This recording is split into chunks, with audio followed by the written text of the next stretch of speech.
of a love-hate relation with all things old, especially Indian songs.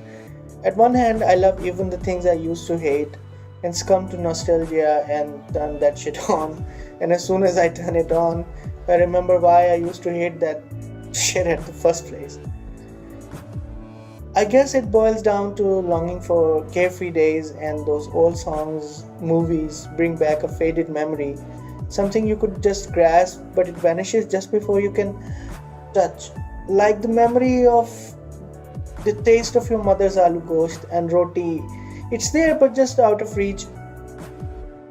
I hate going through this chain of thought because ultimately it makes me think of all the loved ones I've lost along the way, and also those relationships which went sour due to distance or time being discarded by the ones that one cared for with one's life due to reasons.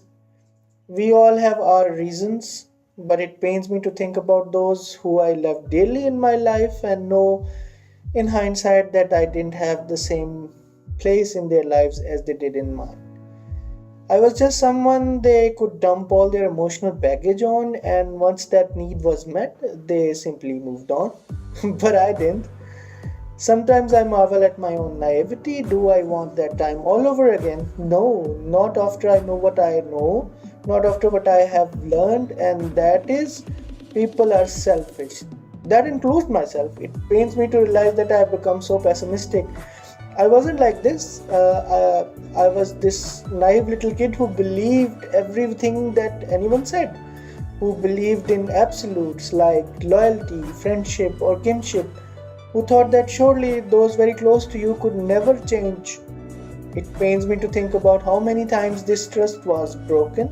I guess we all go through this sometime or the other, and the really messed up part is that there are always ones that try to warn us, get us on a level ground from the cloud and see reality. But who listens when you're young?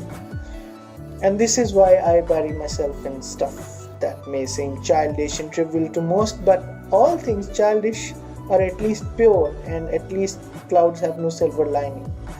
But then again, even in the fantasies, the world creeps in and they are ruined by others, like Game of Thrones.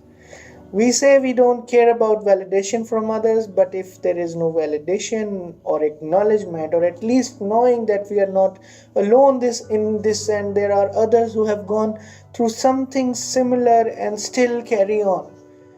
And my reason for coming to Twitter years ago was this, and people were genuine then. But like everything else, it was just a moment of solace. I just keep wondering about the futility of everything.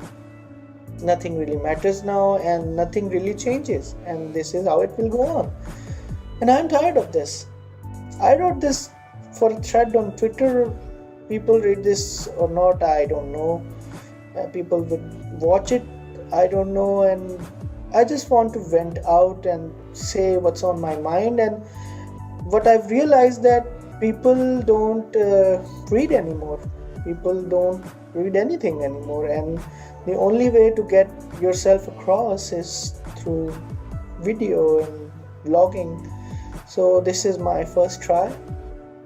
I hope I made sense. I hope that something good comes out of it. If it doesn't, who cares? Bye.